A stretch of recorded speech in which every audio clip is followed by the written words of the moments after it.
You know, racism is so American that when we protest it, people think we're protesting America. Wait, we're not protesting America? We probably fucking should be. I want to talk about national pride today and why it makes no sense. Because America isn't special, in my opinion, as far as this goes. All states are bad. ASAB. The governmental structure of the nation state is not what I want. So to glorify and valorize a state, to me, is just fucking stupid. Partly because of the obvious points of like, you didn't choose to be born here. You didn't decide to be an American unless you immigrated here. And nowadays, the types of people who go off about how they're so proud of being American are the people trying to keep immigrants out of America. So why the fuck are you proud of something you had no control over? But then there's another obvious point to debunk your national pride, and that is the fact that, like, it's not real. The state isn't real. It's a fucking construct. It only exists in your head. Borders aren't real. Borders are not preordained. It's not like God decided or the earth was just shaped this way so that America here. No, that's not how borders work at all. It's literally fucking arbitrary. The owner class decides, okay, we're gonna carve up this land here, and that's gonna be this. And this will be ours. So when you say you're proud to be an American, you're literally just saying you are proud of being born on this particular plot of dirt on the earth. Which is like whoop-de-doo, big deal. It doesn't even make sense in the same way that gay pride makes sense, because you're not fucking oppressed for being an American. Nobody's stigmatizing you and discriminating against you for being an American. It's not pride in the face of adversity. It's pride spitting on the people who you're discriminating against, basically. It's pretty much the opposite of gay pride, or the inverse of gay pride. Because when people say that they're proud to be an American, what are they saying? What are they saying they're proud of? What does America stand for? In reality. And what does it stand for in their heads? Well, I'll tell you one thing. America is currently the center of global empire. It is the world power. The one. Practically unchallenged. America is the center of empire, aka the imperial core of the world. And if you're proud of imperialism, there's something wrong with you.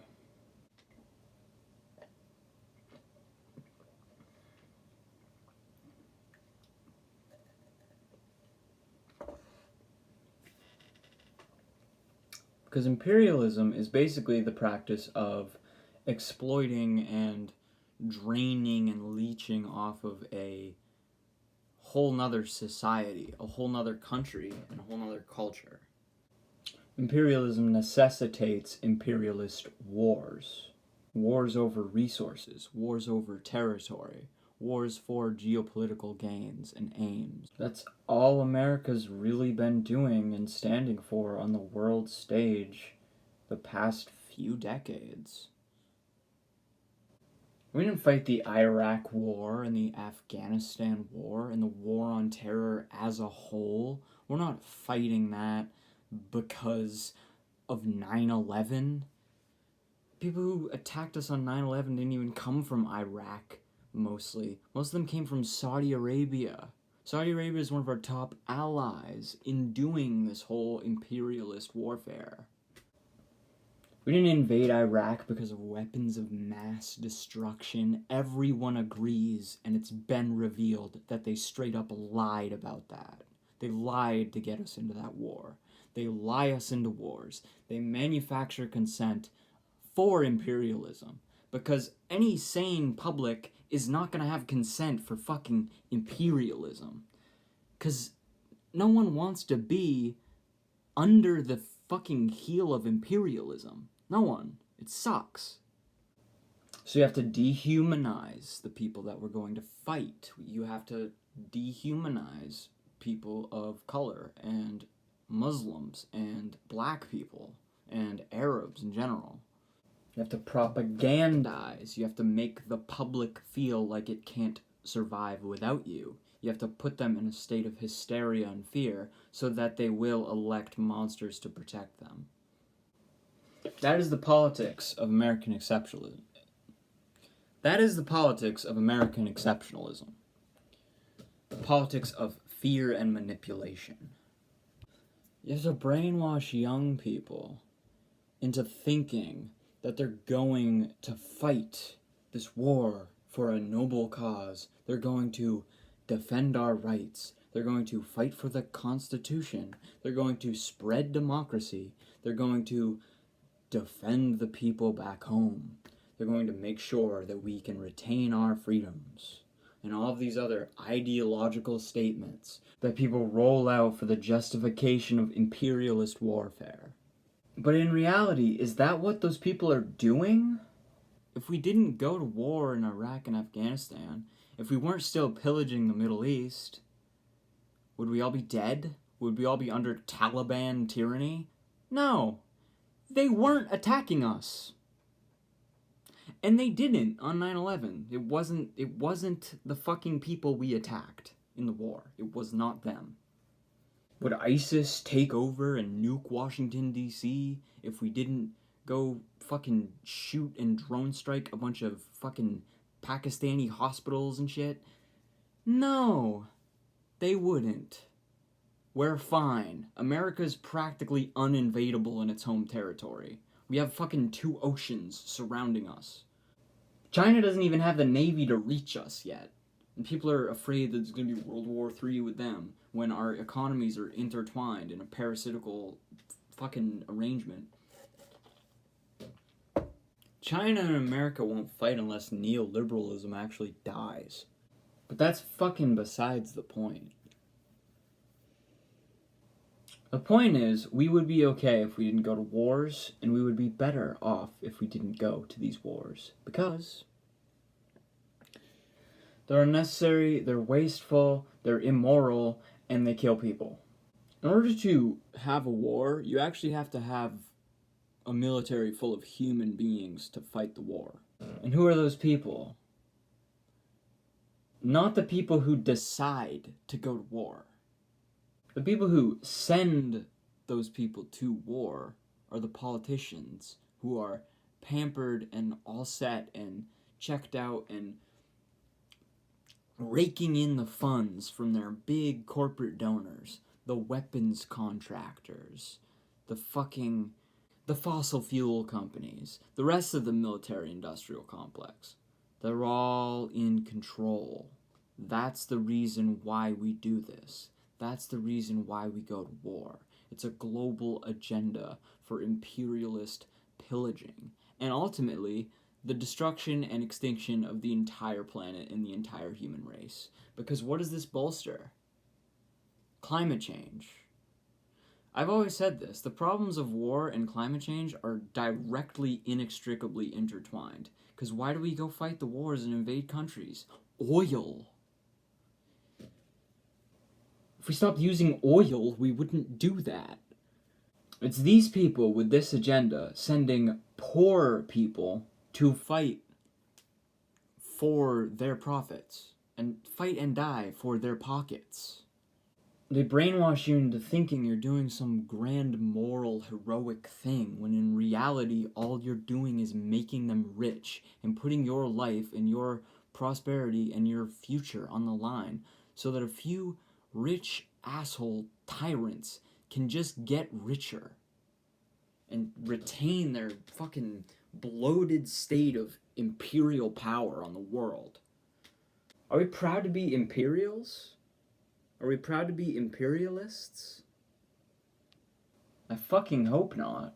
And things aren't going well for people back home either. 1 in 8 families in America are hungry. That's 12.3% of all households in America. That's not a small amount of people. There's also 48% of college students, which I am one, who are food insecure. People are literally starving in our country because they can't afford to eat. And America's the richest country in the world. And those are just the people who actually have fucking households. There's also more than 500,000 people in this country who are homeless. And in the meantime, you have a bunch of empty houses lining the streets. And you have landlords buying buildings and selling them to people poorer than them. So now that you know what America stands for today, are you proud of being an American? Are you proud of global extinction? Are you proud of burning the world all for the profits of a few people in our country? Because I'm not proud of that. I'm not proud of being an American. I'm not at all, actually. I want to fix these problems. I see them as problems, and if you have a fucking moral compass, you will too. But what is the ideological pill? The blue pill, if you will, that Americans are sort of forced to swallow every day with our blind allegiance to this flag that we sort of worship as a fetish, instead of actually, like, being taught to care for the people around us in our country and abroad. Well, largely, we're told that that ideal is freedom. The next line in the song is, "I'm proud to be an American because at least I know I'm free." But that is also just a fucking joke. Because how free is somebody? How free can someone hope to be if they can't even feed themselves and house themselves? In order for freedom to actually exist in someone's life, to any meaningful extent, their material conditions have to be a certain level of comfortable. Because I don't really think you're free if you're living paycheck to paycheck. I don't really think that you can call yourself free if you're having to choose between paying your utility bills and putting food on the table. I don't think that's freedom. If your main hope for opportunity in the world is to join the military, which for a lot of people it is, it was the largest employer of transgender individuals, for example, before the fucking Trump ban on that. People like to talk about how Trump supposedly created so many jobs, when in reality, by doing that, he just, like, burned thousands of jobs right there in front of our eyes. But how free is a job, even? How free is a society where you have to basically choose work or die? How free is capitalism? And if American freedom is so inextricably tied to capitalism, is American freedom even really real? But more on that later, I suppose.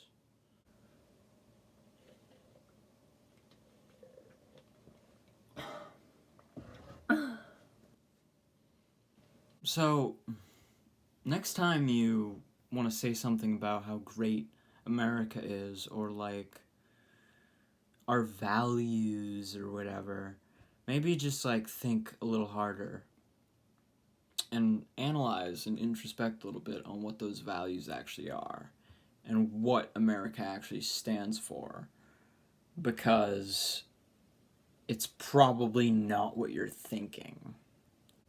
And if you're a kid who's just kind of thinking, like, I just go along with this because, like, I have to, or if your mindset is like, why would I not be proud of America since I live here? Like, you have a stake in the country you live in, practically. I would just say, like, you don't have to have that. You're an individual. America isn't, like, the country of America, the nation, like, the borders, like I said before, they're not really objectively real. Like, you're just a person at the end of the day. So, start acting like it. If you really believe in individual freedom, I don't think you can also be a national chauvinist. I think that's a deeply ideologically hypocritical position. But that's just this dumb bitch's opinion. So,